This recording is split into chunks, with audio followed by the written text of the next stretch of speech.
श्रीकृष्ण भाग 11. आता युद्धभूमीवर काय आणि कसं घडेल ते सांगता येत नव्हतं. भय, क्रोध, शौर्य, सर्व स्वैर भावनांचा विस्फोट केव्हा होईल ते सांगता येत नव्हतं.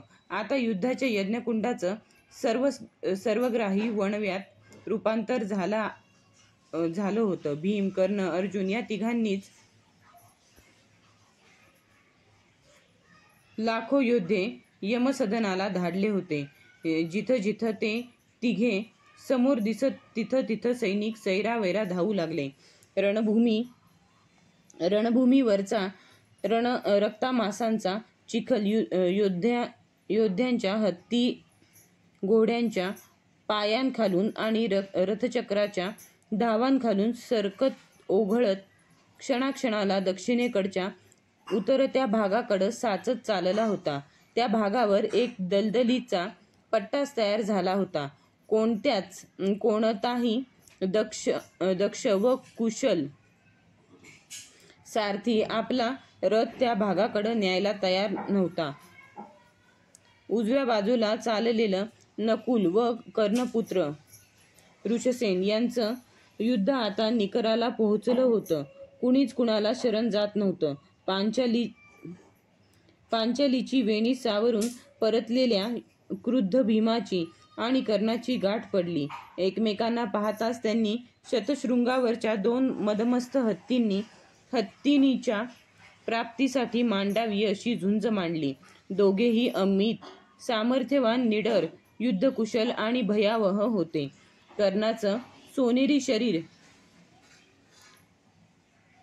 सोनेरी शरीर सूर्यकिरणांसारखं उजळून निघालं होतं. भीमाचं रक्तवर्णी शरीर ग्रीष्मातील तांबड्या फुलांनी डवरलेल्या पलाश वृक्षासारखं पेटून निघालं होतं. दोन प्रचंड महानद एकमेकांविरुद्ध येऊन आदळावेत तसे ते एकमेकांवर कोसळले. भीमाच्या मनात शल्य होतं घटोत्कचाचं, कर्णाच्या मनात आखाड्यातील आसुडाचं, भीमानं वधलेल्या पुत्राचं. आकाशातले महातारे निखळून पडताना एकमेकांवर अवकाशातच आदळावेत तसे ते एकमेकांवर भयानक आघात चढविण्यासाठी आदळू लागले. शूल, तोमर, चक्र, गदा, खड्ग मिळेल ते शस्त्र हाती घेऊन मर्मस्थानाचा वेध घेऊन सलग फेकू लागले. अनेक वेळा कर्णाला भीमावर प्राणांतक बाण फेकण्याची संधी येत होती. तरीही तो जाणीवपूर्वक आपल्या अचूक बाणांची चवड त्याच्या केवळ दंड आणि मांडीच्या मांसल भागावरच करीत होता. मधून मधून ते दोघेही मर्मभेदी आघात होताच मूर्छित होत होते. शुद्धीवर येण्यासाठी औषधी वनस्पतीची लाकडी नलिका सारथ्यानं नाकावर धरताच झोपेतून उठलेल्या वनराजासारखे क्षणात ताठ उभे राहून गर्जत शस्त्रफेक करीत होते. त्यांच्या युद्धकक्षेत जाण्याची छाती कुणालाही होत नव्हती. एक घटका ते महाग्रहासारखे दिसणारे दोन महारथी अथक लढले. कुणीच कुणाला हटेना. टक्करणाऱ्या लोहशस्त्रांच्या ठिणग्या थांबेनात. अटीतटीचा संग्राम संपेना. एवढ्यात रथ उधळत आलेला अश्वत्थामा कर्णाच्या रथाला भिडला. अंगराज, तुझा पुत्र ऋषसेन अर्जुनाच्या बाणांच्या जाळ्यात पाणघोड्यासारखा घुटमळतो आहे. धाव, त्याला संरक्षण दे. मागं वळूनही न पाहता माथ्यावरचं फरफरणारं वस्त्र सावरीत तो ऋषसेनाला संरक्षण देण्यासाठी उधळला. उरल्या सुरल्या 10-15 दुर्योधन बंधूंनी पुढं होऊन भीमाला सरळ आपल्या अंगावर घेत कर्णाला मोकळं केलं. रणांगणाच्या दक्षिणेकडील चिखलाच्या पट्ट्याला घासून कसा तरी शल्यानं त्याचा जैत्ररथ ऋषसेनाभोवती भिडलेल्या पांडवांच्या कड्याजवळ आणला. पार दक्षिणेकडं आता समरांगणाचे सरळ सरळ दोन भाग पडल्यासारखे झाले होते. उत्तरेकडं भीम, सात्यकी, धृष्टद्युम्न, सहदेव, युधिष्ठिर यांच्याशी लढणारे दुर्योधन बंधू कृप, सैंधव यांचा भाग व दक्षिणेकडे ऋषसेन, अश्वत्थामा, शकुनी, दुर्योधन यांच्या कड्यातून अचूक ऋषसेनाला टिपण्यासाठी टपलेल्या अर्जुन, नकुल, उत्तमौजा यांचा दुसरा भाग. या दुसऱ्या भागात अमीन टेकडीचा पायथा धरून ऋषसेनाभोवती पडलेल्या कड्यापर्यंत तो दलदलीचा पट्टा पसरला होता. तिकडं कुणीही सरकत नव्हतं. आपल्या पुत्राला अर्जुनाच्या बाणजाळातून वाचविण्यासाठी आलेला कर्ण कसा तरी प्रयासानं ऋषसेनाभोवती दडलेल्या कड्यापर्यंत येऊन थडकला. एवढ्यात शकुनी, अश्वत्थामा, दुर्योधन यांना आव्हान देणाऱ्या अर्जुनानं नुकत्याच समोर उभ्या ठाकलेल्या कर्णालाही, सूतपुत्रा, हा तुझा पुत्र ऋषसेन आज तुम्हा सर्वांच्या समक्ष ठार करतो आहे. जसा तुम्ही माझा प्रिय अभि मारलात तसा, असं मोठ्यानं ओरडून एक चंद्रमुख बाण असा फेकला की पूर्वीच बाणांच्या कुंपणात रथात खेळलेल्या पण सांबरासारख्या एटदार दिसणाऱ्या ऋषसेनाचं मस्तक क्षणात धाडकन धरतीवर कोसळलं.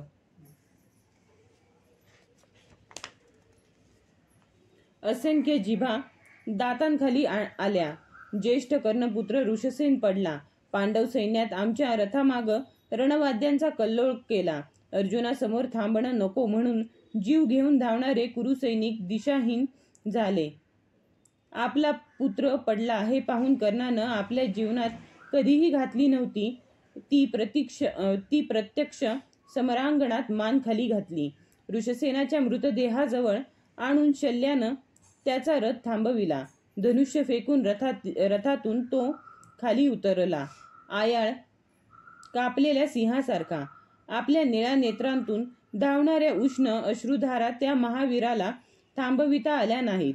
दूर उडालेलं ऋषसेनाचं मस्तक त्यानं उचललं. सूर्याला अर्घ्यदान करणाऱ्या, याचकांना धनधान्य दान करणाऱ्या, विजय धनुष्य उंचावून पेलणाऱ्या त्याच्या उंजळीत आज त्याच्या प्रिय आणि जीवनाची सर्व आशा आकांक्षा असलेल्या त्याच्या ज्येष्ठ पुत्राचं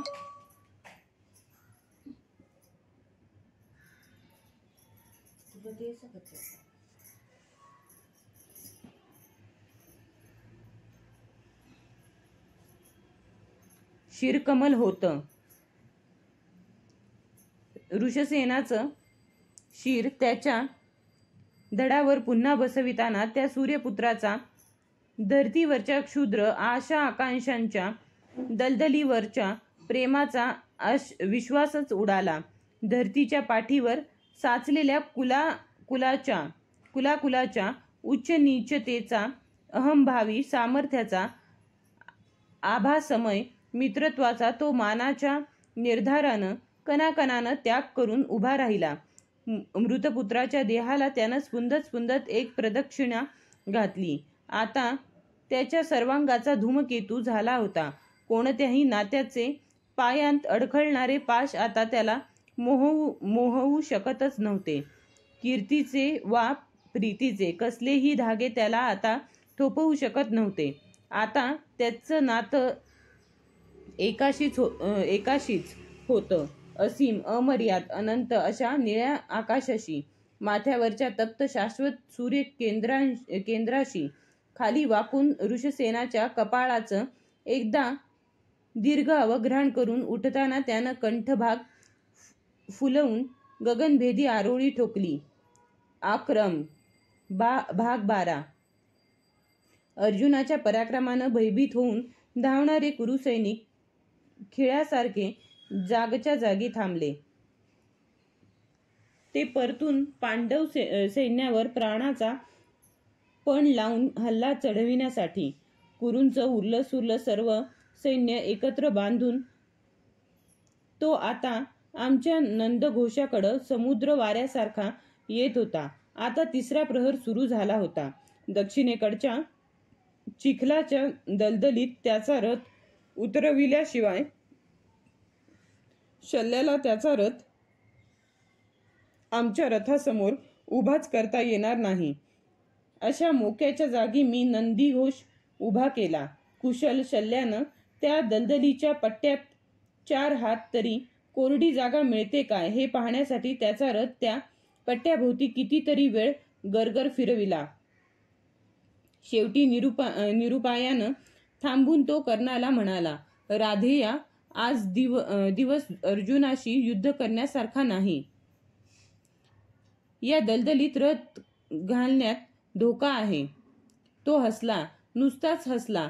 काही न बोलता त्यानं दलदलीच्या पट्ट्याच्या मध्ये रथ नेण्यासाठी बोट उंचावून शल्याला आज्ञा केली.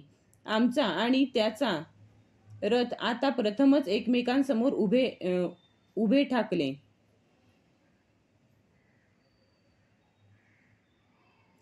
झटकन खाली उतरून मी वंगणाचा एक जाड लेप आमच्या रथाच्या दोन्ही बाजूंच्या चक्रांना सगळीकडं दिला. न जाणो त्याच्या रथाचा पाठलाग करताना आम्हाला आमचाही रथ त्या दलदलीत घालावा लागेल. अशा वेळी वंगणाच्या सुळसुळीत लेपामुळं तो हाडामासांच्या चिखलात फसण्याची शक्यता नव्हती. वंगणाच्या काष्ठनलिका घेऊन मी पुन्हा नंदघोषावर चढलो. वाकाच्या जाळीदार विणीत त्या पुन्हा होत्या तशा बसून आसूड हातात घेतला.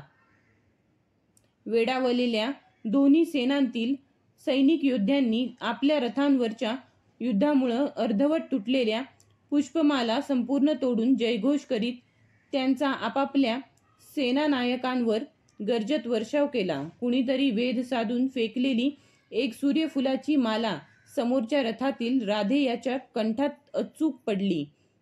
मी माझ्या कंठातील नीलकमलांची टपोरी माला रथनिडावरूनच अर्जुनाच्या निळ्या कंठात चढविली. आज माझी ही परीक्षा होती. होय, परीक्षा चतुरस्त्र सारथ्याची.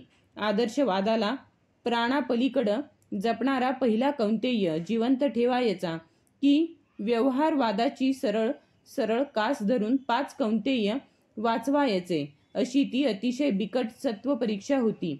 माझं मन अधिकाधिक व्यवहाराकडंच झुकत होतं. कारण एकटा अर्जुन ढासळला की इतर पांडवही आपोआपच ढासळणार होते.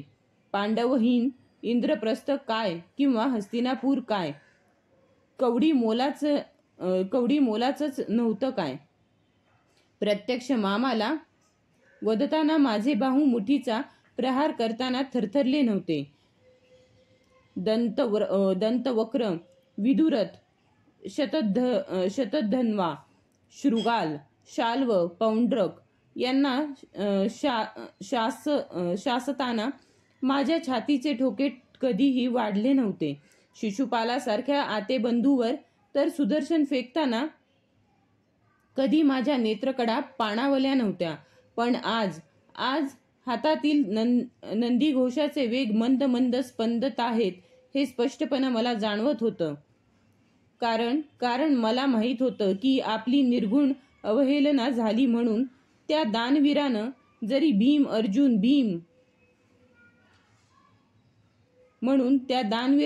भीष्म, अर्जुन, भीम या सर्वांना आणि प्रत्यक्ष द्रौपदीलाही तितक्याच प्रबळ निरोधानं प्रसंगी छेडलं असलं तरी मजविषयी असलेली त्याची अबोल, मूक, निरामय भक्ती त्याच्या माझ्या भेटीच्या वेळी त्याच्या असहाय्य नेत्रांतून माझ्या पाठीच्या पन्हाळीवर ओघळलेल्या अश्रूंतून मला पूर्ण कळून चुकली होती.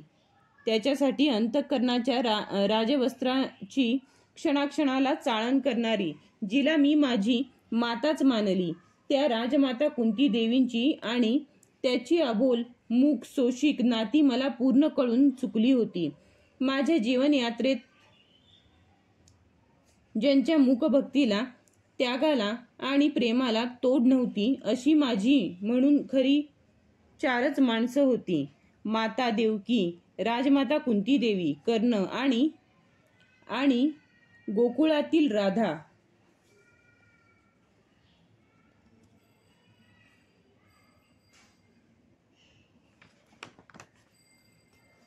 विचारांची आवर्त थांबावीत म्हणून मी माझा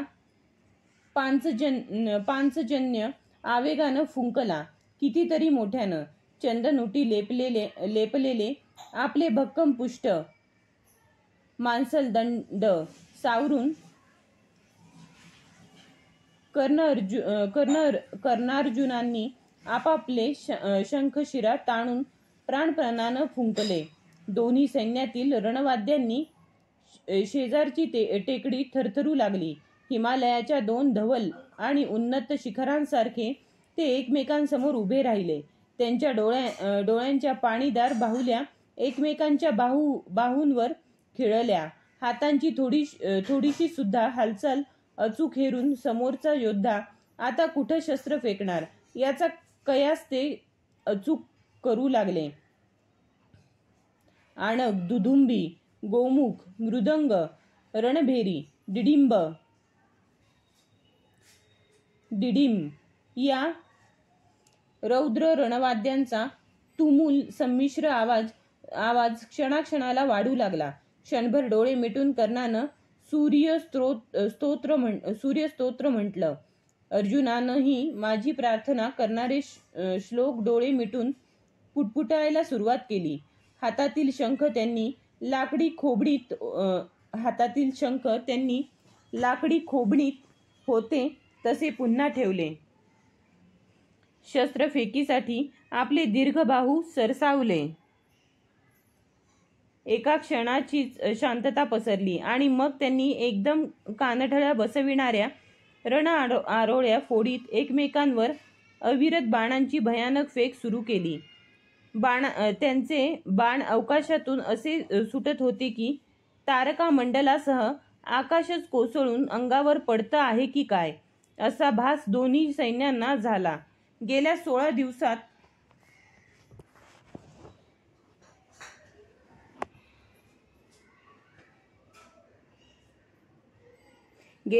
दिवसांत अशी चित्तथरारक बाणफेक प्रत्यक्ष मीही पाहिली नव्हती. भीष्म, द्रोण, अभिमन्यू यांनी केलेल्या संग्रामापेक्षा त्यांचा संग्राम सर्वसंहारक होता. सर्वांच्या अंगावर रोमांच उभे करणारा होता. तिन्ही लोक दोलायमान करणारा होता. टोळधाडीसारखे त्यांचे बाण अगणित होते. कोंडलेल्या खुराड्यातून विविध रंगी घोडे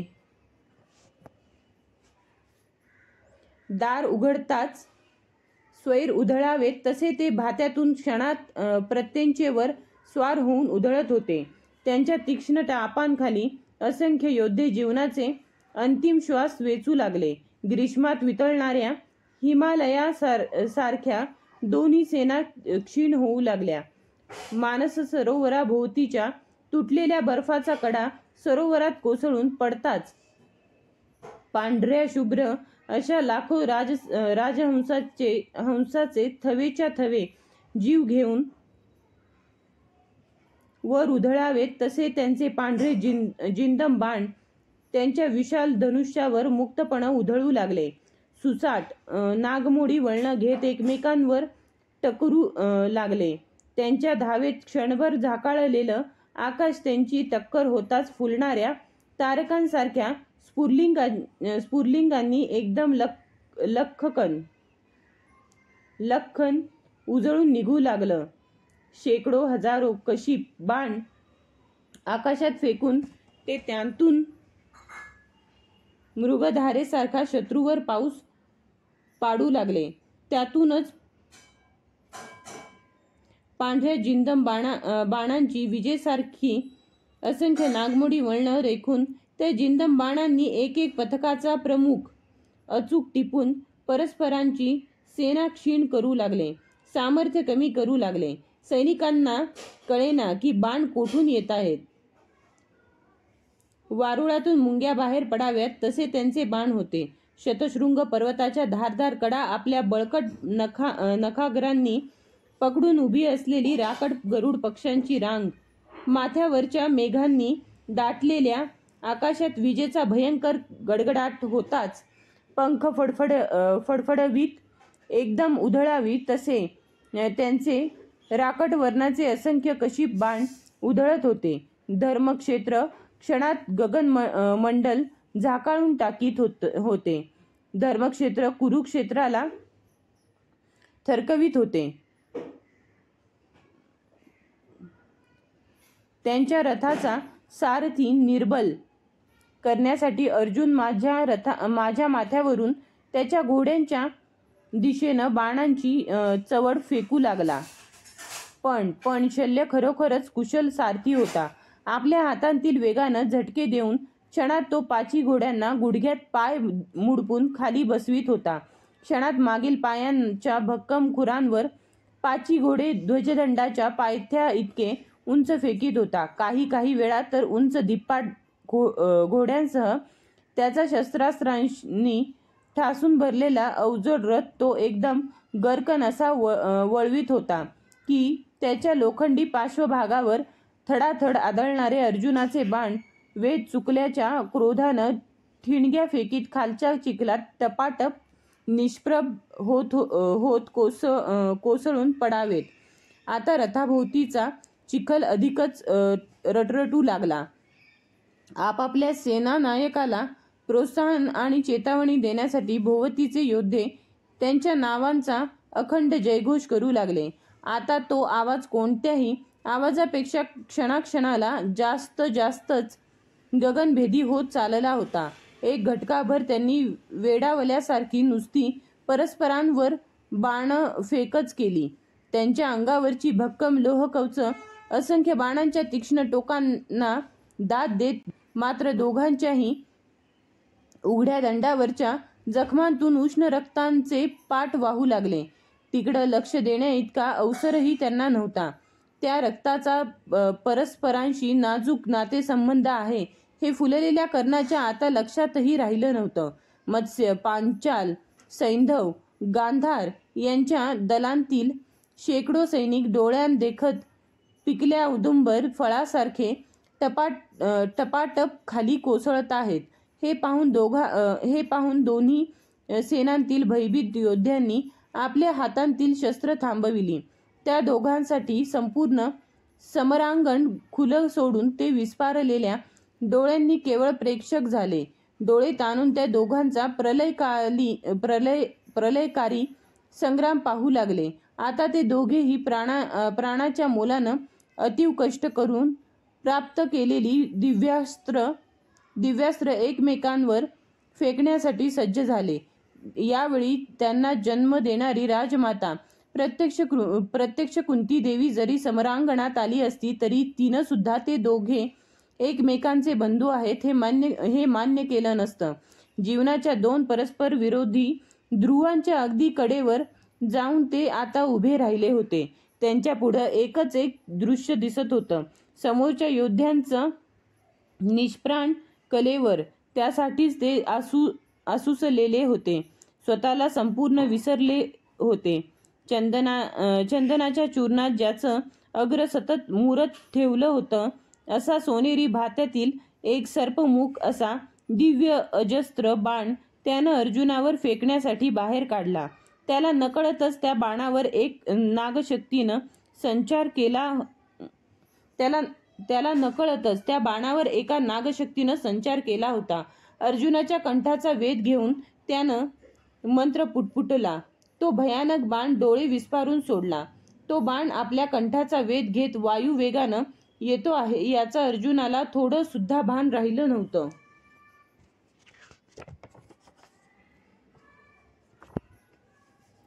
मी हातातील वेग चपळाईनं आखडून एक असा झटका घोड्यांच्या पाठीवर दिला की 5 घोडे एकदम पाय मुडपून गपकन खालीच बसले. अर्जुनाच्या कंठाचा प्राणघातक वेध कसा तरी चुकला. रथ खाली झुकल्यामुळं त्याच्या मस्तकावरच्या किरीटावर खणखण आदळलेल्या त्या भयानक गतिमान बाणानं त्याचा सोनेरी मुकुट उधळून लावला. खणखणत तो कुरुक्षेत्राच्या भूमीवर कोसळला. त्याखाली असलेलं गोलाकार शिरस्त्राणही घरंगळून रथात पडलं. अर्जुनानं सुटकेचा दीर्घ निश्वास टाकला. त्याचे काळे कुरळे केश विखुरले. त्याच्याकडं पाहून मी हसलो. कमरेभोवती लपेटलेला पांढरा शुभ्र शेला काढून अर्जुनानं आपल्या विपुल केशांभोवती तत्परतेनं गुंडाळला. नियतीचं आव्हान आता तर अधिकाधिक उग्र होऊ लागलं.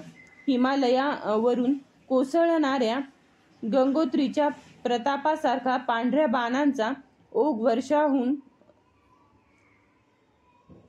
अर्जुनानं त्याच्या सारथ्याला शल्याला पिंजऱ्यातील शेण पक्षासारखा एका जागी कोंडून टाकला. आता त्या कुशल सारथ्याला इकडं तिकडं हलताच येईना. समोरचा गजशृंगाला ध्वजांकित जयद्रथ आता एका जागी स्थिर झाला. कर्णाचे निवडक बाण माझ्या किरीटावरून धनछडी पक्ष्यांच्या थव्यासारखे सू असा आवाजाचा पट्टा रेखत धावत होते. या घटकाभराच्या घनघोर युद्धात त्यानं कधी चुकून सुद्धा एकही बाण माझ्या दिशेनं काही फेकला नाही. संतप्त झालेल्या अर्जुनानं मनाच्या निर्धारानं मस्तकावरचं ओघळणारं वस्त्र सावरून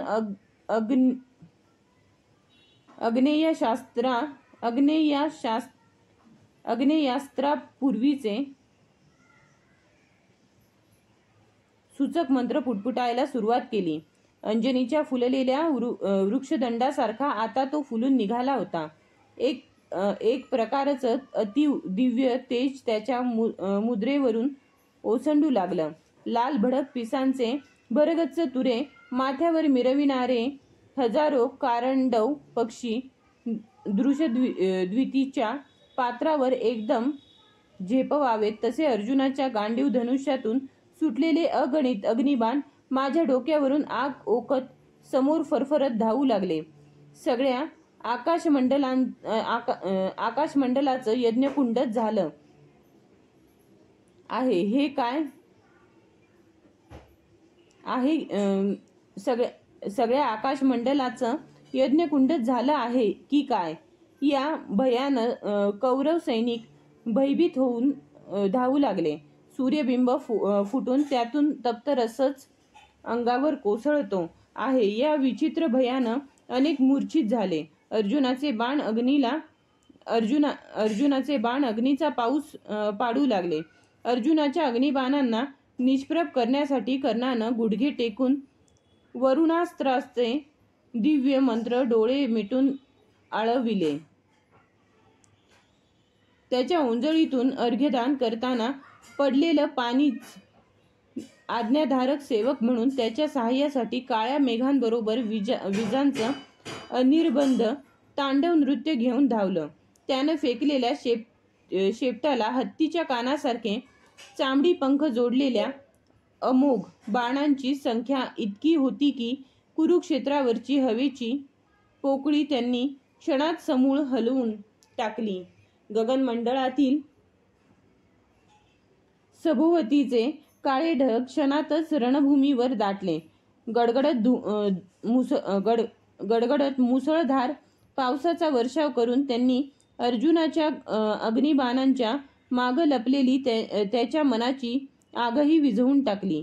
त्या पाण्याच्या दानानं त्या दानवीरानं अर्धवट मेलेल्या जखमी वीरांनाही पुन्हा जीवनाचं दान केलं.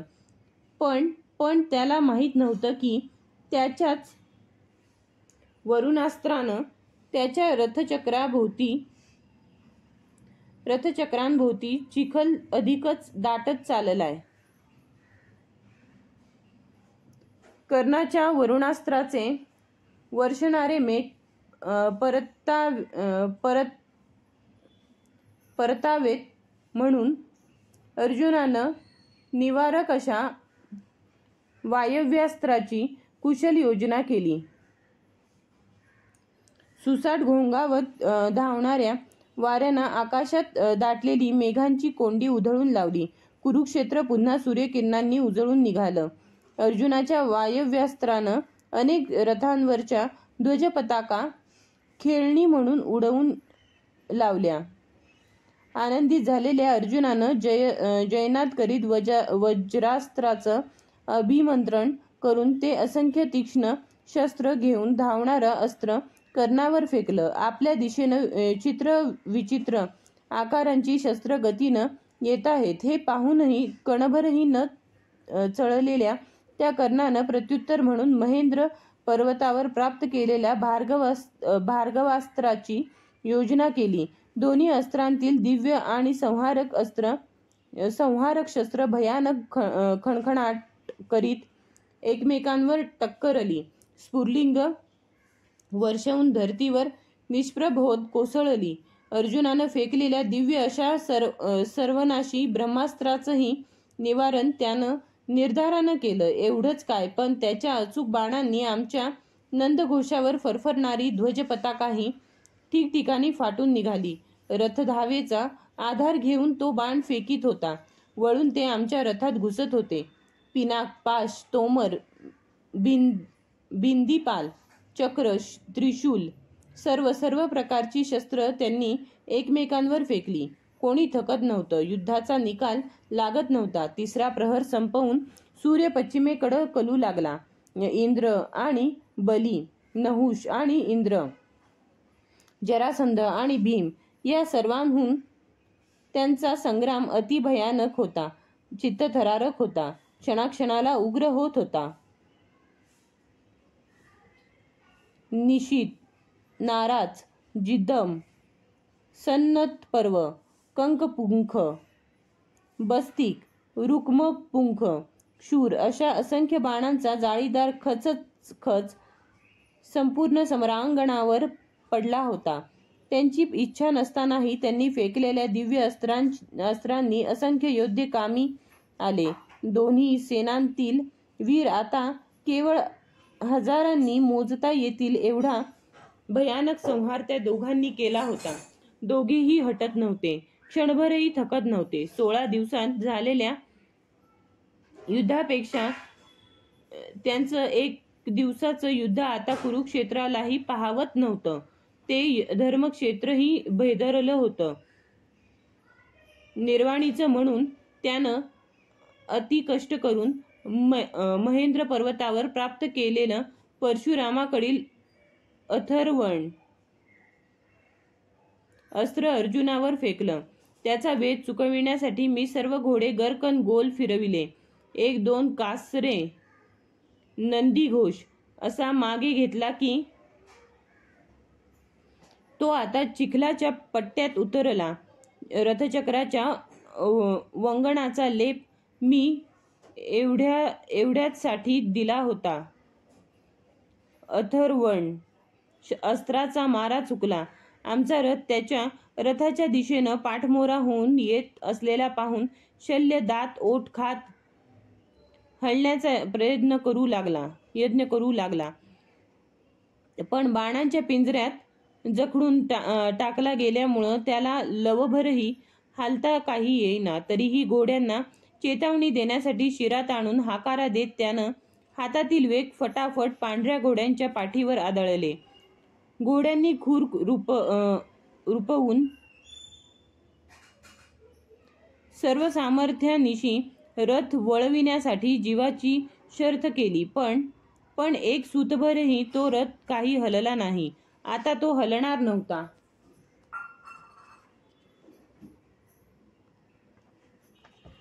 अर्धा 1 घटका एकाच जागीच दलदलीत खिळलेला तो रथ सूर्यकिरणांनी ती दलदल तापवून घट्ट केल्यामुळं धरतीनं घट्ट पकडून ठेवला होता.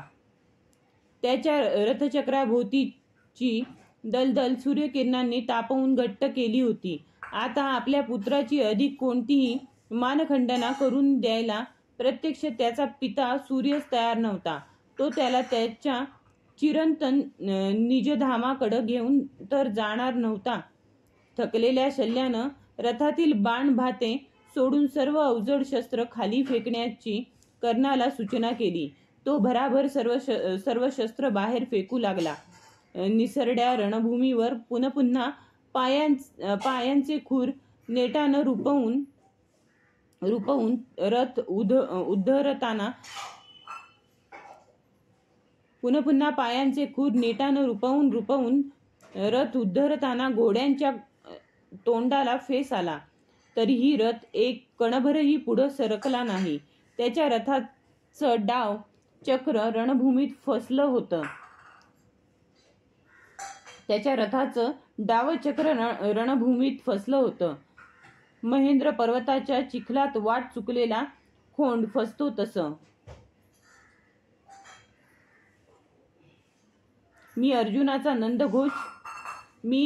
अर्जुनाचा नंदीघोष त्याच्या रथाभोवती प्रथम मंडलाकृती गरगर फिरवू लागलो, तरीही तो बाण फेकीतच होता. अंगराज रथ हलत नाही. डाव चक्र धरतीनं गिळलं आहे. शल्य भयाकुल स्वरात कसा तरीच ओरडला, माद्रेया,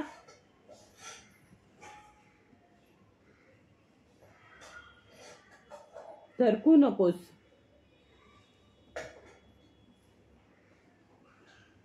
रथचक्र बाहेर खेचतो. पाठीवरचा भाता आणि हातांतील अखंड बाणफेक करणार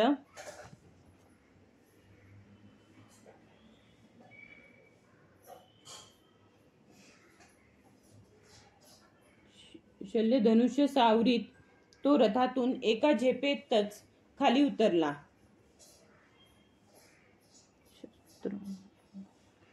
खाली पश्चिम क्षितिजाचा सोपान उतरणाऱ्या सूर्यासारखा माझ्या मनात विचारांचं काहूर उठलं. तो रथातून खाली. सूर्यपुत्र अंगराज, सेनापती दिग्विजयी दानवीर, अजिंक्य धनुर्धर कर्ण, की ज्येष्ठ कौंतेय, पहिला पांडव, त्यानं उजवा हात डाव्या रथचक्राच्या एका भक्कम आऱ्याला घालून ते उद्धरण्यासाठी सर्व सामर्थ्य एकवटलं. त्याच्या दंडाचे भक्कम पिळदार चिवट स्नायू टरारले. ताणलेल्या कपाळावर घामाचे थेंबच थेंब दाटले. एक दमदार झटका बसला. रथचक्र हललं नाही. रथचक्राचा तो भक्कम आराच खळकन त्याच्या हाती आला. त्याच्या हातात धनुष्य पाहून अर्जुन बाण फेकीतच होता.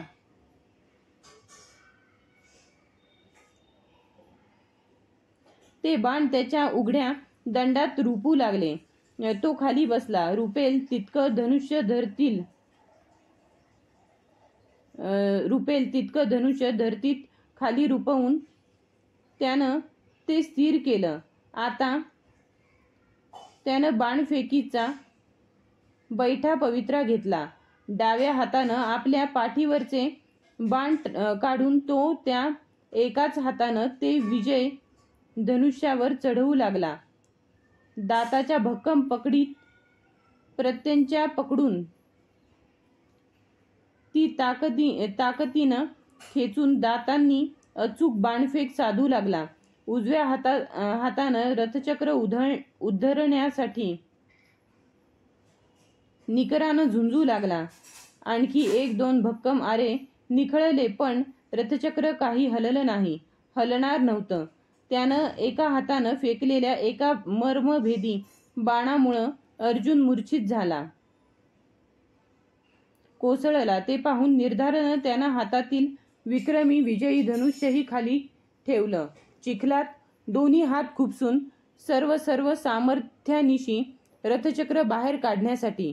सकाळपासून हा एकच एक क्षण असा येत होता की त्याच्या हातातील धनुष्य दूर होत होतं. एकच क्षण, निर्वाणीचा एकच क्षण. हा चुकला तर मी लाकडी नळीतील औषधी वनस्पती अर्जुनाच्या नाकासमोर धरली. तो क्षणात सावध होऊन पुन्हा उभा राहिला. त्याला निशस्त्र पाहून मात्र अर्जुनानं आपलं गांडीव धनुष्यही खाली घेतलं. निशस्त्रावर शस्त्रफेक कशी करायची म्हणून. गोकुळातील कुरणात अंगाला अंग घासत घुसणाऱ्या गायींच्या कळपासारखे माझ्या मनाच्या प्रांगणावर विचार उधळले. नंदीघोषाच्या 5 घोड्यांचे हातातील वेग मी थडाथड त्यांच्या पाठीवर एकलग आदळू लागलो. काही सुचत नव्हतं. महत्वाचा एकच क्षण नाही तर रथचक्र उद्धरून तो आकाशवीर पुन्हा जैत्र रथावर झेपावणार होता. मग अर्जुनाचं खरोखरच काहीही खरं नव्हतं. माझ्या हातात वेग पाच होते, आसूड मात्र एकच. एक की पाच, वेग की आसूड, आसूड की वेग, पाच की एक. छे, काही काही कळेना. एवढ्यात विचाराचा एक प्रकाश किरण तरळून गेला. अतिशय व्यावहारिक, अतिशय निर्विवाद. वेगामुळं घोडे आवरले जातात, आसूडामुळं घोडे उधळले जातात. क्षणात मी उजव्या हातातील आसूड रथावरच्या व्याघ्रचर्माच्या पोकळीत खुपसून ठेवला. वेग उंच उडविले. उजव्या हाताची तर्जनी त्या रथचक्र उधळण्यासाठी झुंजणाऱ्या ज्वालामुखीवर रोखून अर्जुनाला म्हणालो, अर्जुना, अर्धचंद्राकृती अंजलिक बाण. अर्जुना, अर्धचंद्राकृती अंजलिक बाण. पण तो निशस्त्र आहे, पदस्थ आहे. मी रथारूढ आहे. अर्जुन चाचरला, पुन्हा संभ्रमित झाला. अर्जुना, ही आज्ञा आहे. माझा स्वर कठोर झाला, धारदार झाला, डोळे विस्फारले. आज्ञाधारक अर्जुनानं अंजलिक बाण सरकन भात्यातून खेचून प्रत्यंच्या ठीक आहे की नाही हे पाहण्यासाठी ती चिमटीत धरून तिचा एकदा टंकार केला. अगदी तेवढा सूक्ष्म आवाज ऐकूनही त्यानं रथचक्रावरचे आपले डोळे आमच्याकडं गर्कन फिरविले. अर्जुनानं फेकीसाठी सावरलेलं धनुष्य पाहून डावा तळहात विस्फारून तो मनगटातून गदगदा डोलवीत तो ओरडला, अर्जुना थांब, मी निशस्त्र आहे, पदस्थ आहे. निशस्त्र पदस्थावर शस्त्र फेकणं हा युद्धधर्म नाही. तू वीर आहेस, क्षत्रिय आहेस. तेवढ्यात त्यानं महेंद्रावर प्राप्त केलेलं ब्रह्मास्त्र आठवण्याचा प्रयत्न केला असावा. ते त्याला काही केल्या स्मरेना. मला माहीत होतं तो मरणाला कधीच भिणार नव्हता. केवळ ज्या अस्त्रावर त्यानं जीवनभर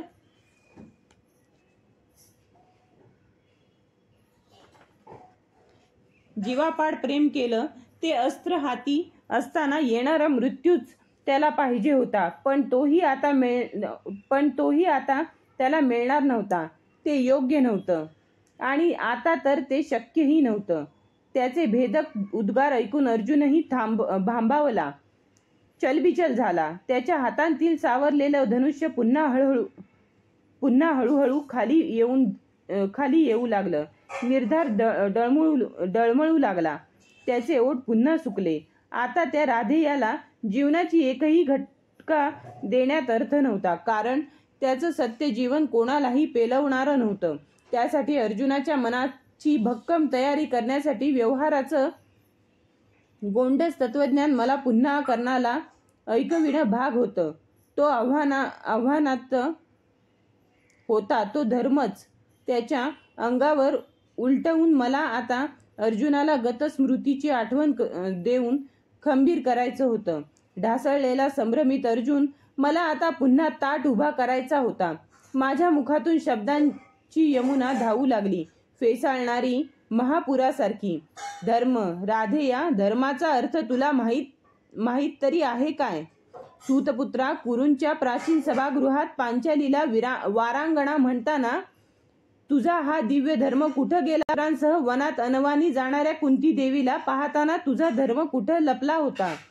लाक्षागृहात पांडवांची राख झाली ही वार्ता ऐकताना तुझा धर्म हा आक्रोशला नाही? 16 वर्षांच्या कोवळ्या अभिमन्यूला तुम्ही 6 जणांनी घेरलात तेव्हा हे सूतपुत्रा तुला तुझा आता आठवणारा धर्म त्यावेळी का आठवला नाही? अर्जुना, वेद साध. मी तर्जनी कर्णाच्या कंठाच्या दिशेनंच अचूक रोखली. तरीही तो हसला. त्यानं दोन्ही हात जोडले. कुणालाही विनंती करण्यासाठी नाही, केवळ मलाच वंदन करण्यासाठी. केवळ मीच ते समजू शकत होतो. त्याचं रणांगणावरचं अंतिम वंदन, मूक अबोल डोळ्यांतून ओसंडणारं. अर्जुनाच्या धनुष्यातून झणकारत निघालेला सुसाट अंजलिक बाण त्याच्या भरगच्च कंठावर असलेल्या लोह कवचाचाही भेद करून त्याचा कंठनाल अर्धवट छेदून कचकन रुतून बसला. तो महारथी रथचक्राजवळ चिखलात कोसळला. विजयधनुष्य दूर उडालं. त्याचं अधैर्य रथचक्र उधळण्याच्या झटापटीत चिखलात माखून गेलं होतं. झिजलेली डाव्या रथचक्राची काढणी त्यानं यातनेचा एक मर्मभेदक झटका देताच तटकन तुटली.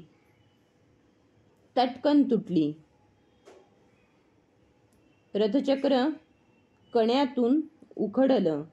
कर्ण घायाळ होऊन पडला. ती वार्ता ऐकताच दोन्ही सैन्यातील सैनिकांनी शस्त्र टाकली. ती वार्ता कोणालाच सत्य वाटत नव्हती. जो तो अवतीभोवतीच्या योद्ध्याला काय झालं म्हणून विचारू लागला. हा कठोर निर्णय घेण्यासाठी त्याला निर्वाणीच्या वेळी सूतपुत्र म्हणताना ज्या असंख्य यातना मला झाल्या त्या माझ्या मलाच माहीत. हातांतील वेगही मी खाली टाकले. समाज रचनेसाठी उभारलेली मनाची तत्वनिष्ठेची उभारीही ढासळली. मी रथावरून खाली उतरून त्याच्या घायाळ देहाकडं राधे या म्हणत हात उंचावून सुसाट धावू लागलो. त्याच्यावर जीवापाड प्रेम करणारा अश्वत्थामा तर केव्हाच त्याच्या रथाजवळ येऊन पोहोचला होता. तो पडला. ही वार्ता ऐकून दुर्योधन मूर्छित झाला. युद्ध थांबवून रथातच कोसळला. उन्मळून पडणाऱ्या तीक्ष्ण काठाच्या कड्यासारखा. अश्वत्थाम्यासह 5 धिप्पाड योद्ध्यांनी आपल्या सेनापतीचा जखमी देह शिबिराजवळच्या कोरड्या जागेवर आणला. रक्ताची कारंजी त्याच्या कंठातून लोहत्राणावर उधळली. त्याचे अर्धवट मिटलेले निळे डोळे एकटक निळ्या आकाशाकडंच पाहत होते. अश्वत्थाम्यानं आपलं मुख त्याच्या डोळ्यांपुढं नेताच त्यानं निकरानं डोळे उघडले. गुरुपुत्रा! अश्वत्थाम्याच्या मस्तकावरच्या वस्त्राकडं पाहत तो तुटक पुटपुटला. त्याचे ओठ स्फुरत होते. सर्व विसरून अश्वत्थामा धावला. या आनंदात कर्णाला काहीच बोलवेना. अश्वत्थाम्यानं त्याचे भाव अचूक जाणले. झटपट मस्तकावरच्या हनुवटीखालची गाठ उचकटून त्यानं ते वस्त्र खालच्या धुळीत फेकून दिलं. त्याच्या माथ्यावर कर्णाच्या मांसल कुंडलांसारखाच एक जन्मजात लालवर्णी मांसल मणी होता. त्या दोघांशिवाय कोणालाही त्या दिव्य देणग्या मिळाल्या नव्हत्या. त्या अंतिम श्वास मोजणाऱ्या महारथाचा उजवा हात हळूवार उचलून तो अश्वत्थाम्यानं दाटल्या नेत्रांनी आपल्या माथ्यावरच्या मांसल मण्यावर ठेवला. त्या मण्याचा दिव्य स्पर्श होताच त्याला आपल्या दूर दूर गेलेल्या कुंडलांची स्मृती झाली. त्याचे निळे डोळे सताड उघडले गेले. त्या दोघांच्याही तोंडून एकही शब्द फुटत नव्हता. अश्वत्थाम्याचे अश्रू त्याच्या अश्रूत मिसळत होते. त्यानं फेकलेल्या वरुणास्त्रातील पावसाचे काही थेंब दूरवर दृशद्वतीच्या काठी दवबिंदूसारखे चमचमताना मला स्पष्ट दिसत होते. चमचमणारे दवबिंदू आता क्षणातच एक वायुलहर येईल आणि ते भूमीत विरतील. युधिष्ठिर, अर्जुनासह 5 पांडव आणि सर्व योद्धे यांनी त्याच्या भोवती मुंगीही शिरणार नाही असं दाट कडं केलं होतं.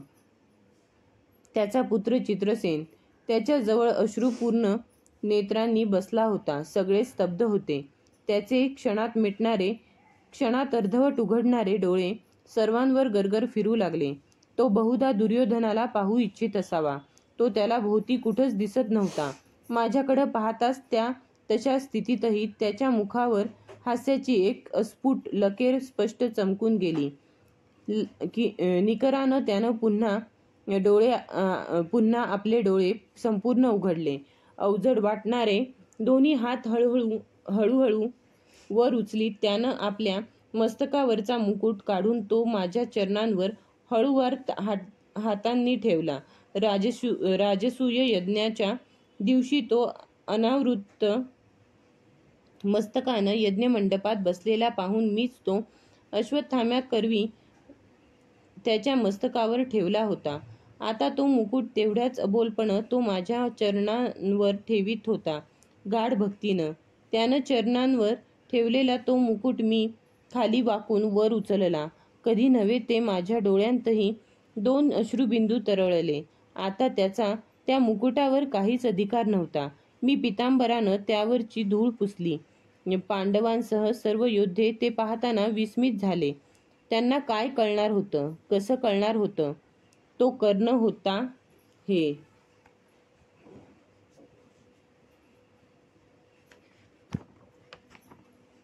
सगळीकडे शांतता पसरली. आपल्या डोळ्यांतील आत्मजल रोखीत चित्रसेन त्याच्या मुखात पवित्र नद्यांचं जल घालू लागला.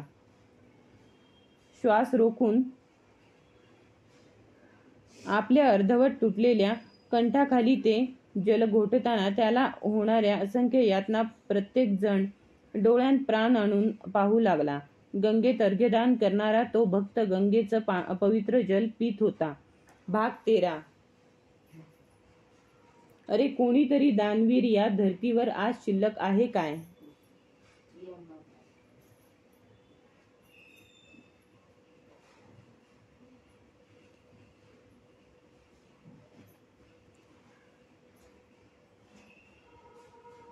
थरथरणारे रुद्ध बोल कुठून तरी आले. भोवतीच्या शांततेला चिरत गेले. सर्वांनी एकदम माना वळवल्या.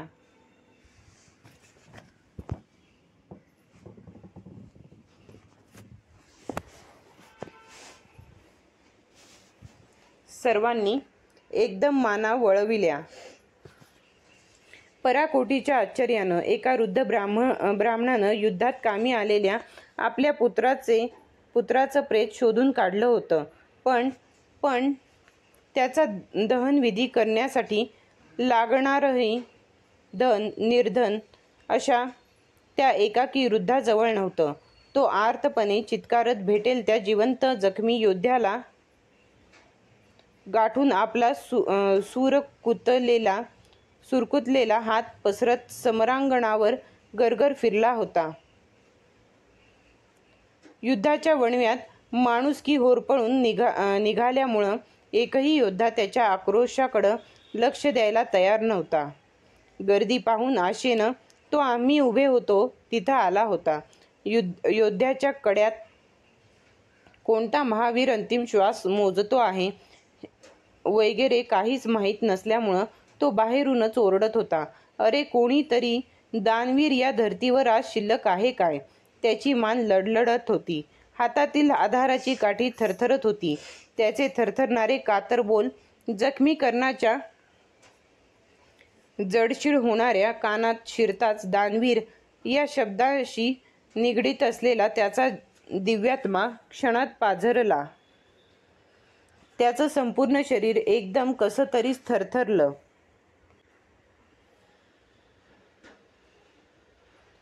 साथ न देणारे कंठाचे धागेही त्यानं क्षणात नमवून टाकले. चित्रसेनाकडं पाहत तो बोलला अगदी स्पष्ट. चित्रसेन याचक. चित्रसेन तात्काळ उठला.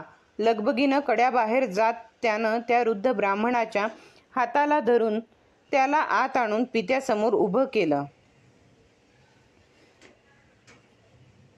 त्या वृद्धाचे भुरके पांढरे केस विखुरले होते. सुरकुत्यांच्या जाळ्यात डोळे गुरफटले होते. मान लडलडत होती. बोल ब्रह्मवरा, इच्छा काय? समोर हात पसरलेल्या त्या वृद्धाला पाहताच त्या जखमी सेनापतीचे ओठ थरथरले. त्या महावीराच्या कंठातून ओघळलेलं दाट रक्ताचं थारोळं पाहून तो वृद्ध स्वतः पुत्र निधनाचं भयानक दुःखही विसरला. अर्जवानं म्हणाला काही नाही अंगराज, काही नाही. त्या वृद्धानं अनेक वेळा त्याच्याकडून दान घेतलं होतं. तो अशा घायाळ स्थितीत, एकाकी मरणोन्मुख स्थितीत त्याच्याकडं आता काय मागणार होता? हीच वेळ भोवतीच्या पांडवांना खरा ज्येष्ठ कौंतेय कसा आहे हे दाखविण्याची होती. पांडवांना लौकिक आणि त्याला पारलौकिक श्रेष्ठत्व देण्याची होती. मी पुढं होत त्याच्या कानाजवळ जात म्हणालो, या वृद्धाजवळ युद्धात कामी आलेल्या पुत्राचा अंत्यसंस्कार करण्यासाठी लागेल एवढंही धन नाही. तो त्यासाठी एखादा दानवीर शोधत आहे. दानवीर, तो स्वतःशीच अस्फुट पुटपुटला.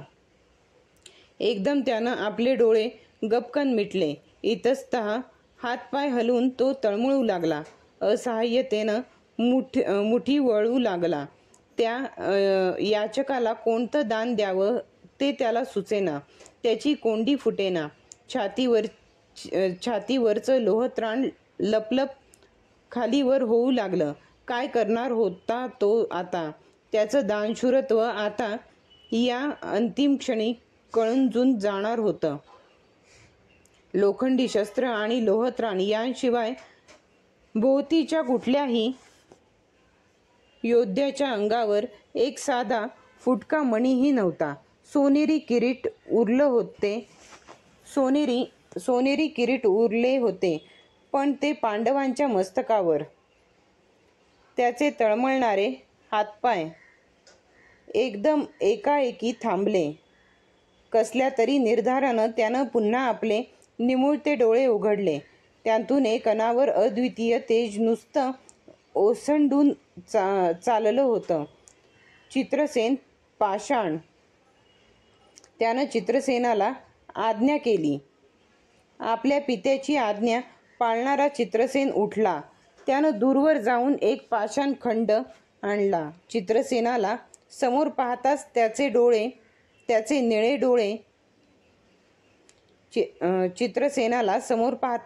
निळे डोळे एका विलक्षण अबोध अशा तेजानं तळपू लागले. तो थडाथड बोलू लागला, सर्व शक्ती एकवटून.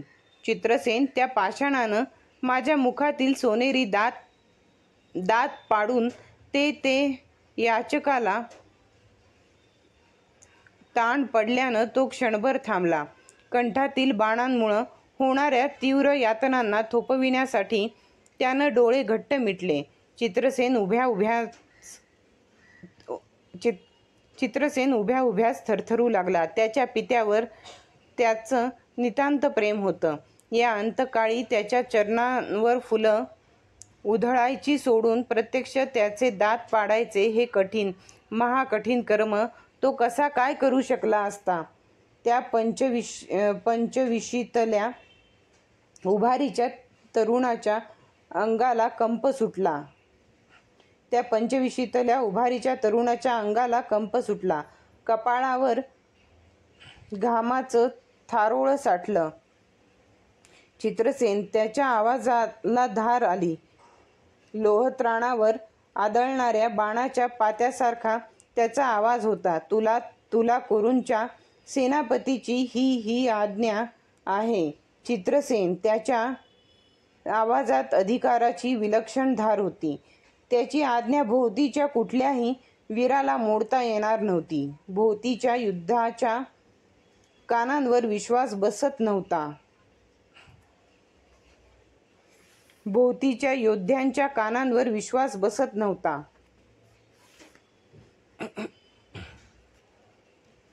सर्वांचे डबडबलेले डोळे चित्रसेनावर खिळले.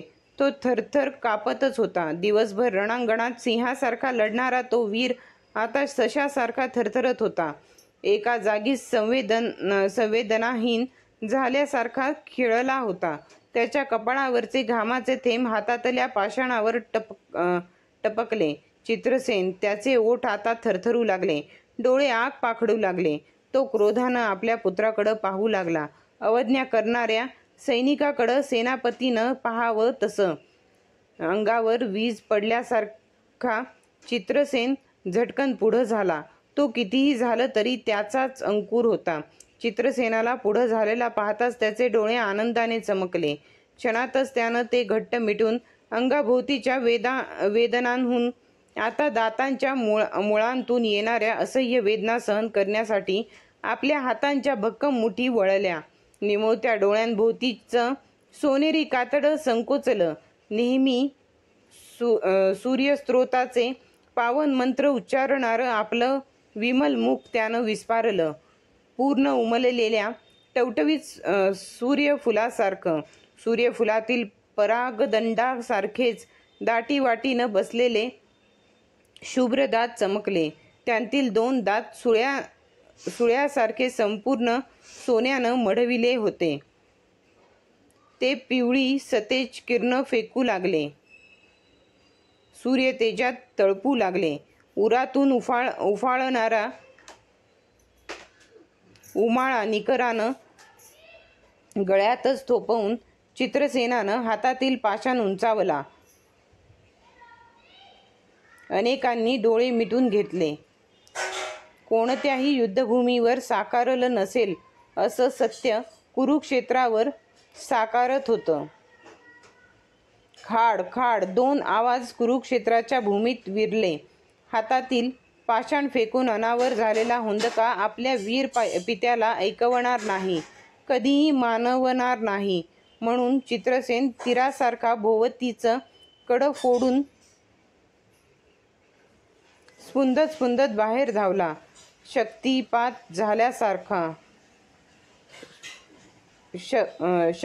झाल्यासारखा त्या दानवीराचं सुंदर सोनेरी दात निखळून त्याच्याच तोंडात पडले.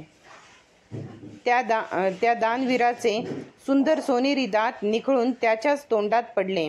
त्या दातांच्या मुळांतून उफाळलेलं रक्त गालावरून ओघळत त्याच्या कंठावरच्या जखमेच्या रक्तात मिसळू लागलं. टप टप कुरुक्षेत्रावर ठिपकू लागलं.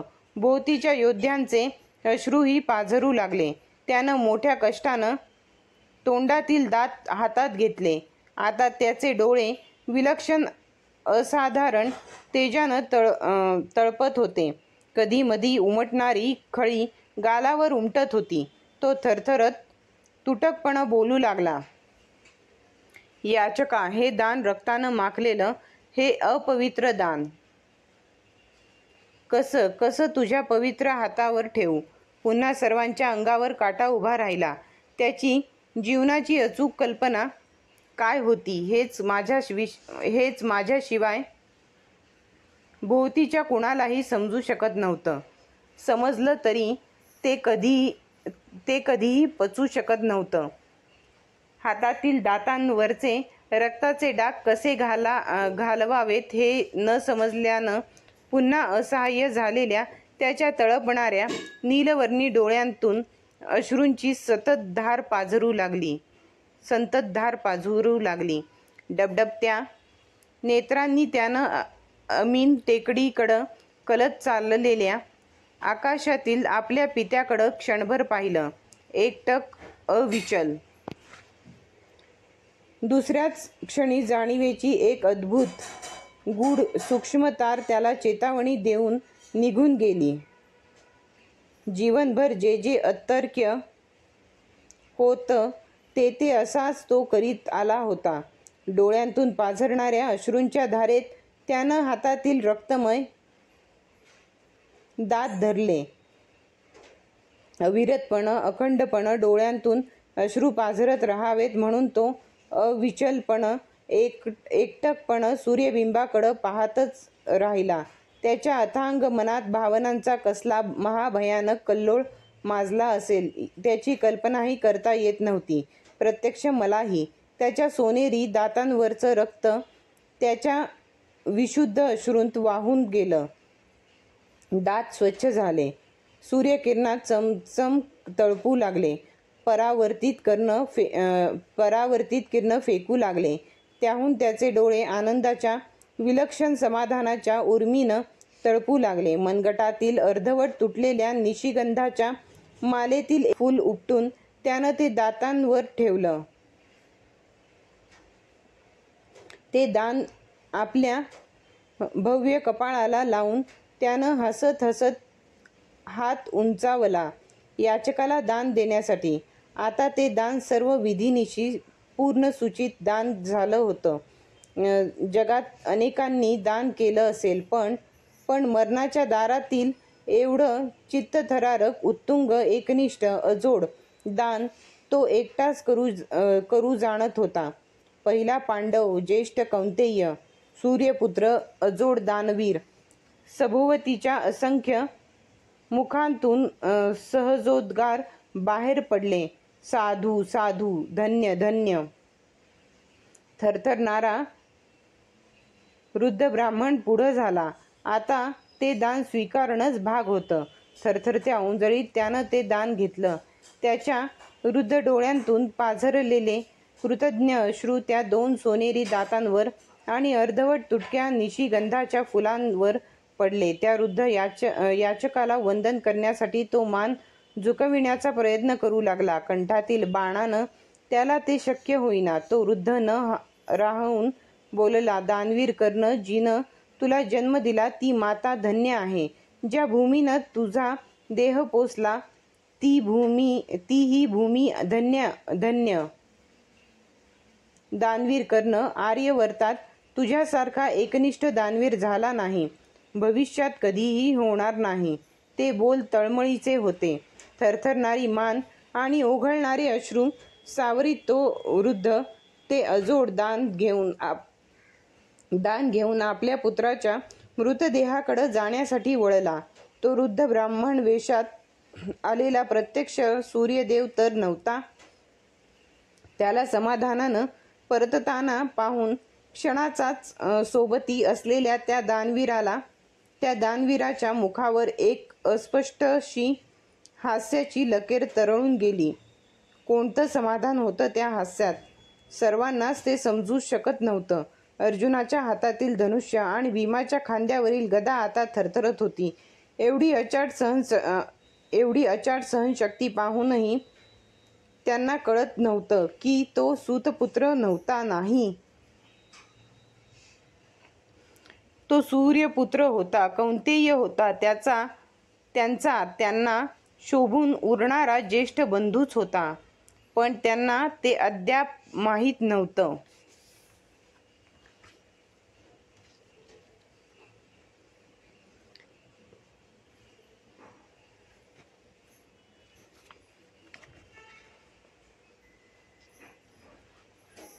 त्याचे समाधानी डोळे अजूनही बिरबिरत कुणाला तरी शोधतच होते. दुर्योधनाला. शुद्धीवर आलेला दुर्योधन धावत पळत धापावत आला. मगरानं पाणी फोडावं तसं भोवतीचं कडं फोडून आत घुसला. महाबाहू मित्रवर अंगराज.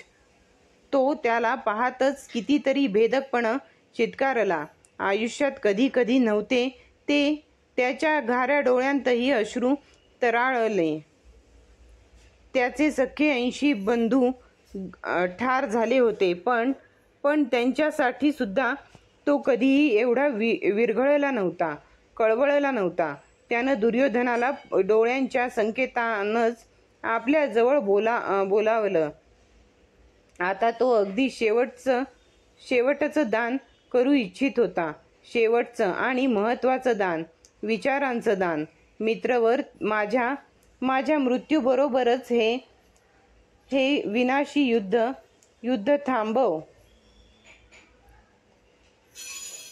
त्याचे थरथरणारे ओठ पाहताना सर्व हळहळले. खरोखरच त्याचं अंतरंग अथांग होतं. नाही अंगराज मित्रा, तुझ्यासारख्या महापराक्रमी वीरानं माझ्यासाठी बलिदान पत्करावं आणि मी मात्र मृत्यूच्या भयानं समेट करावा, हे मला लांछनास्पद आहे. जर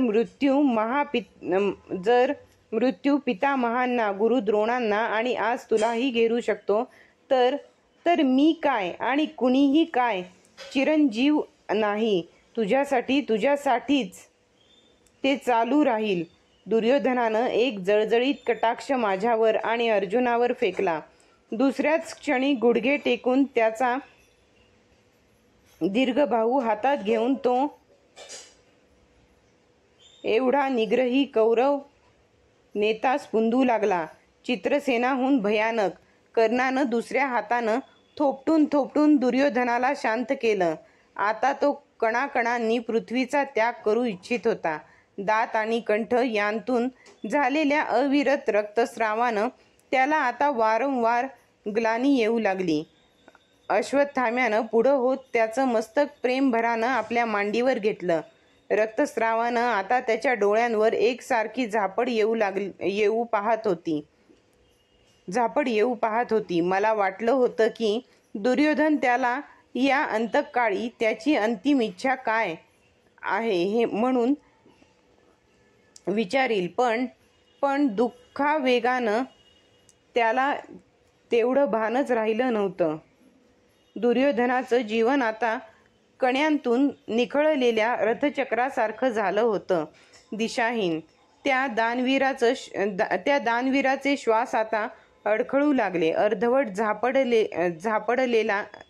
अर्धवट झापडलेले डोळे सूर्यबिंबाशी एकरूप होऊ लागले, लय पावू लागले.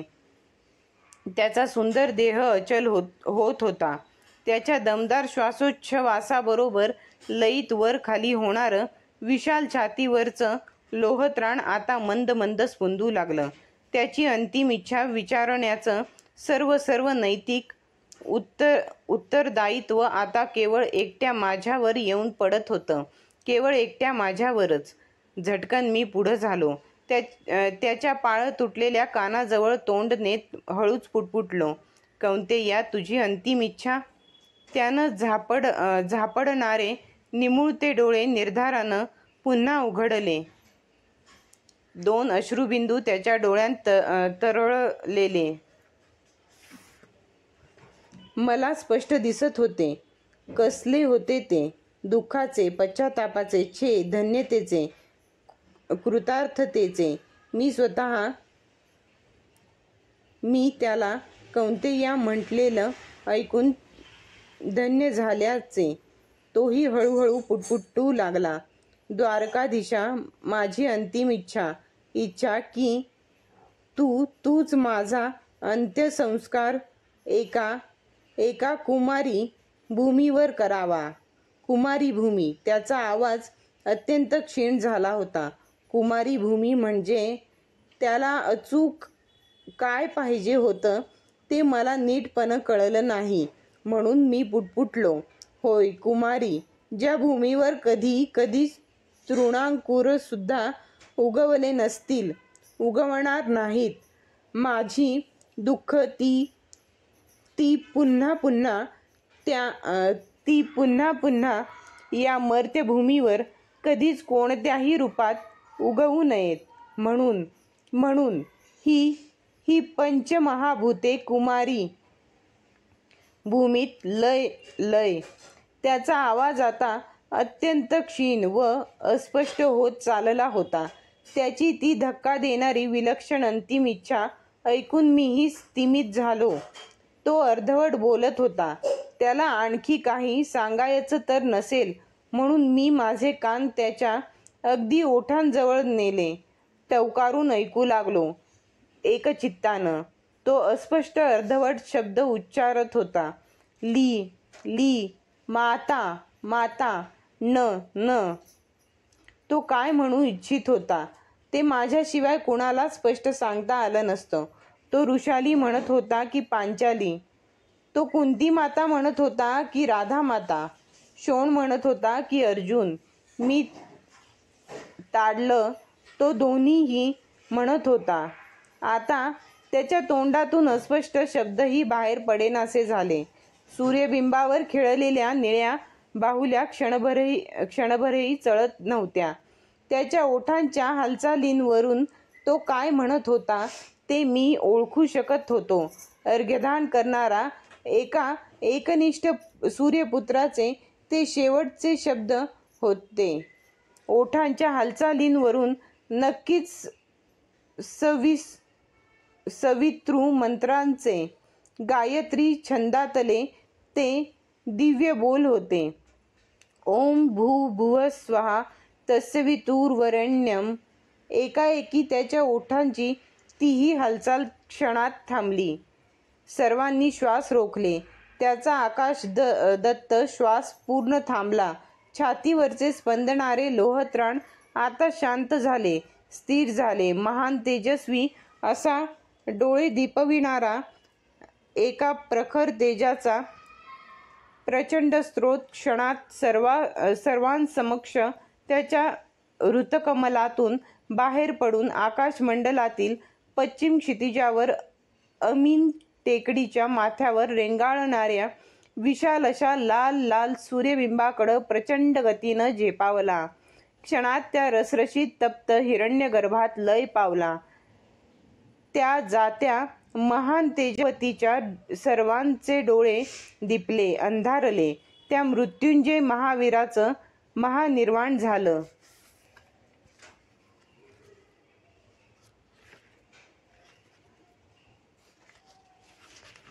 भाग 14. कर्ण पडला तेव्हा टेकडीच्या माथ्यावरचा मावळणारा सूर्य क्षणभर एकाएकी सतेज होऊन परशूचा आकार घेत दुसऱ्या क्षणासाठीही न रेंगाळता पटकन क्षितिजापार झाला. सारी पश्चिम अंधुक दिसू लागली. वायुलहरींत चमचमणारे दवबिंदू खाली पडून विरले. चारी दिशा प्रकाशहीन झाल्या. धरती दीन झाली. अश्वत्थाम्यानं आवेगानं पुढं होऊन कर्णाच्या भव्य कपाळाचं दीर्घ अवग्रहण केलं. दुर्योधनानं त्याचा हात घेऊन स्वतःच्या कपाळाला लावला. चित्रसेन त्याच्या त्या निमुळत्या नितळ चरणांवर कोसळला. कर्णाचा दिव्यात्मा ज्या चिरंतन दैदिप्यमान प्रकाश केंद्रातून आला होता त्या तेजोनिधीत परत विराम पावला. तरीही त्याची कुडी सप्राण दिसावी इतकी सतेज दिसत होती. थोड्या वेळापूर्वी कर्णानं चरणार्पण केलेला मुकुट मी उचलला आणि पुनरपी त्याच्या दाट सोनेरी केसांवर हळुवार हातानं बसविला. कुरूंचा तिसरा सेनापती चिरनिद्रा घेत होता. अश्वत्थाम्यानं त्याच्या कंठात रुतून बसलेला तो अंजलिक बाण बाहेर उपसून टाकला आणि स्वतःच्या मस्तकावरील त्या नित्याच्या धवल वस्त्रानं त्याचं सूर्यबिंबासारखं गोल मुख आच्छादून टाकलं. पांडवांना घेऊन मी शिबिराकडं वळलो. सारं आसमंत भयानक अन भेसूर दिसत होतं. सारे चबोल होतो. कुठंतरी लांबवर टिटवी अशुभ झाल्याचं कर्कशत होती. दूर लांबवर एक उंचसा पांढरा घोडा थकून जाऊन चिखलपट्टीत खाली बसलेला दिसत होता. जिवंत घोडा आणि बसलेला. मला आश्चर्य वाटलं. पांडवांसमवेत मी अर्जुनाच्या शिबिरात आलो त्यावेळी मूक झालो होतो. दारात राजमाता उभी पाहताच माझं मुख अधिकच शुष्क पडलं. अर्जुनाला वाटलं आपण कर्णाला आज समरांगणात कंठस्नान घातलं तेव्हा आपलं कौतुक करायलाच ती येथवर शिबिरापर्यंत धावत आली असावी. माते आशीर्वाद दे. झटकन पुढं होऊन त्यानं आपल्या मातेच्या चरणांना वंदन केलं आणि अभिमानानं आशीर्वादाची मागणी केली. मातेच्या मुखातला अंशुकाचा बोळा त्याला दिसावा इतका उजेड भोवती नव्हता. तेवढं भानही अर्जुनाला नव्हतं. आणि दिसून तरी आता त्याचा काय उपयोग होता. मी राजमातेच्या थरथरणाऱ्या पाठीवर हात ठेवून तिला शिबिराच्या आतील दालनात नेण्याच्या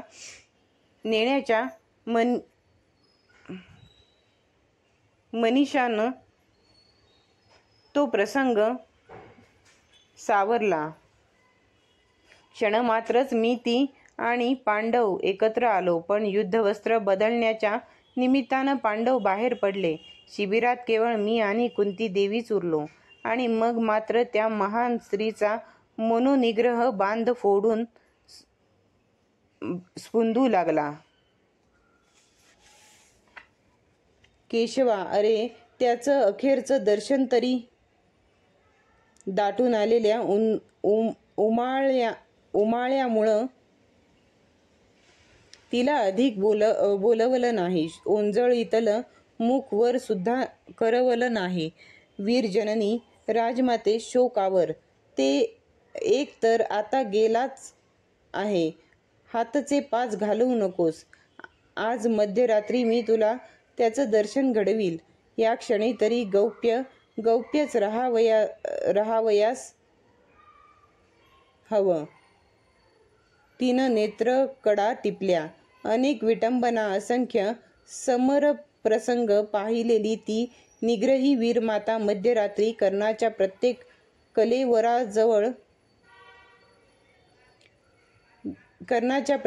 कलेवराजवळ आली. त्यावेळी मात्र वादळात सापडलेल्या एखाद्या कवंडाळीच्या वेलीसारखी थरथर कापू लागली. जमिनीशी खिळलेली तिची पावलं पुढं पडता पडेनाशी झाली. मी तिचा हात धरून तिला बळेच तिच्या सूर्यपुत्राजवळ आणलं. ओंजळीत झाकलेलं आपलं मुख वर करण्याचं धैर्यच तिला होईना. अश्वत्थाम्यानं आच्छादलेलं वस्त्र मी कर्णाच्या शिरावरून दूर केलं. वरची फुलं इतस्ततः विखुरली गेली. कर्ण कसा झोपल्यासारखा शांत शांत दिसत होता. त्याचा सोनेरी मृतदेह पलित्याच्या धुसर प्रकाशातही तळपत होता. मोठ्या निर्धारानं ओंजळ दूर करून तिनं नेत्र वर उचलले मात्र आणि दुसऱ्याच क्षणी पुत्रा असा टाहो फोडून ती संवेदनाशून्य होऊन खाली कोसळू लागली. मी तिला सावरली. हो, आता मीच एकटा तिला जीवनभर सावरणारा होतो. भाग 15. युद्धाचा 18वा दिवसही संपला. भीमानं दुर्योधनाची मांड चिणून आपली प्रतिज्ञा पूर्ण केली. पांडवांचा निर्विवाद विजय प्रस्थापित झाला. 19व्या दिवसाची मावळतीच्या लांबट पडछाया रणक्षेत्रावर अस्ताव्यस्त पसरल्या होत्या. समरांगणभर प्रेतांचा खच पडला होता. अमीन टेकडीच्या थेट पायथ्यापर्यंत अशी वीतभर सुद्धा जागा मोकळी नव्हती की तिच्यावर प्रेत पडलेलं नव्हतं.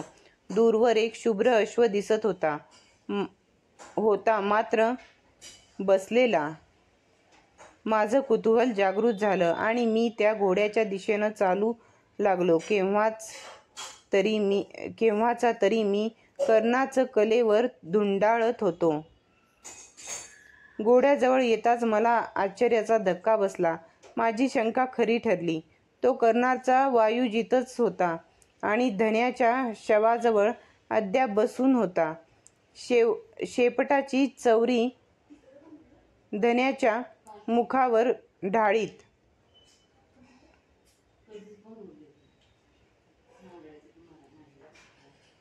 माझा ऊर भरून आला. पाझरलेल्या डोळ्यांनी मी त्या मूक जनावराला पाहून घेतलं. पांडवांच्या विजयाचं उरलं-सुरलं समाधानही आता नाहीसं झालं होतं. वाटत होता तो नियतीचा अनाकलनीय विस्मय. उजव्या हातातला आसूड डाव्या हातात घेत मी पुढं झालो.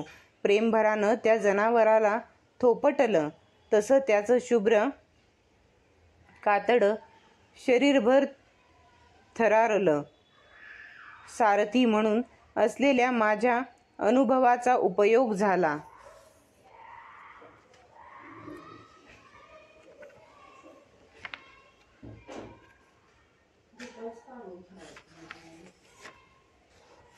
चकचक करून संकेत करताच ते जातिवंत जनावर उमगलं आणि खूर जमिनीवर बळानं रोवून पटकन उठून उभं राहिलं. त्याच्या धन्याचा सोनेरी मृतदेह मी अलगद उचलून त्याच्या विशाल पाठीवर आणून ठेवला. धन्याची अखेरची दौड नीट सांभाळून न्यावयास हवी या काळजीनं तो वायुजित अश्व आता मंद संथ चालू लागला. आम्हाला अमीन टेकडी चढून जायचं होतं. वाटेत मी कृपाच्या शिबिरातून जळणारा पलिता बरोबर घेतला. मी आणि वायुजित टेकडी चढून वर आलो. त्यावेळी अंतर्धानीच्या सूर्यनारायणाची अस्पष्ट कोर क्षितिजावर डुबली. टेकडीच्या या माथ्यावर एक विस्तीर्ण काळा कातळ पसरलेला होता. अग्निसंस्काराचं साहित्य अगोदरच तिथं तयार ठेवण्याची व्यवस्था मी केली होती. त्या कुमारी भूमीवर चंदनाच्या मोळ्यांची चिता रचलेली होती. वायुजिताच्या पुष्टपाठीवरून मी माझा कर्ण उचलला आणि सरणावर ठेवला. पलिता हातात घेऊन मी क्षणभर त्याचं मुख न्याहाळण्याचा प्रयत्न केला. थरथर त्या हातानं पलित्याची ज्योत लाकडांच्या चवडीला भिडवली. थोड्याच वेळात ज्वालांचे पिवळे तांबडे अग्निपक्षी आकाशात झेपावू लागले. अग्निकेंद्रातून जन्माला आलेला तो आकाशपुत्र जीवनभरची आग पचवून आता शेवटी अग्निमय होणार होता. तसा वायुजित किंकाळून थैथयाट करू लागला. मी हातातील पलिता खिन्नपणे चितेत फेकला आणि त्या जनावराजवळ आलो. त्याला सांभाळावयास हवं होतं. मी त्याला चुचकारलं आणि त्याची आयाळ कुरवाळू लागलो. मलाही त्याची सोबत हवीशी वाटू लागली. माझं मन सुन्न सुन्न होतं. बधीर मनानं मी चितेकडं बघत होतो आणि वायुजिताची आयाळ पुन्हा कुरवाळीत होतो. एकाएकी तो श्वेत अश्व फुरफुरला आणि कान टवकारून आम्ही आलो होतो त्या वाटेकडं मान वळवून पुन्हा पाहू लागला.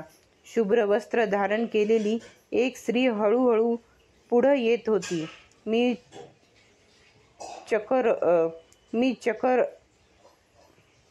मी चरकलो. ती ऋषाली होती. एकटक अचल डोळे, अंगावरची वस्त्र ओली. एक धीमं पाऊल टाकीत ती येत होती आकाशकन्येसारखी. तिचे दोन्ही हात जोडलेले होते. इकडं तिकडं कुठंच न पाहता ती थेट चितेजवळ जात होती. पांढऱ्या पाषाणाच्या चालत्या मूर्तीसारखी खांद्यावरचं अंशुक पडून गेल्याचं भानही तिला नव्हतं. माझ्या समोरून ती पुढं गेली आणि तडक समोरच्या चितेत शिरली. मी स्तंभित झालो. भान आल्यावर मी ऋषालीला मनोमन आशीर्वाद दिला.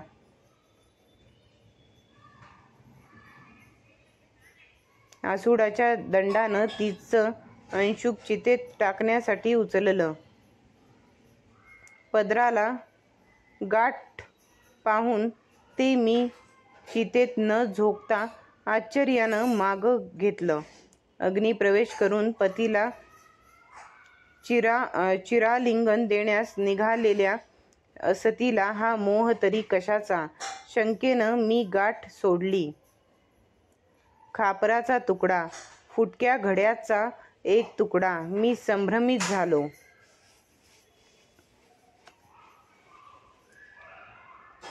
कर्णाचा अंत्यसंस्कार आणि ऋषालीचं आत्मसमर्पण यांची स्मृती म्हणून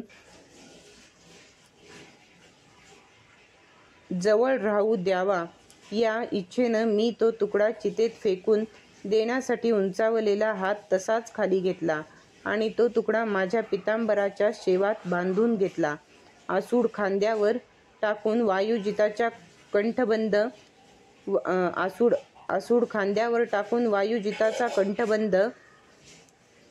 पकडून मी परत निघालो.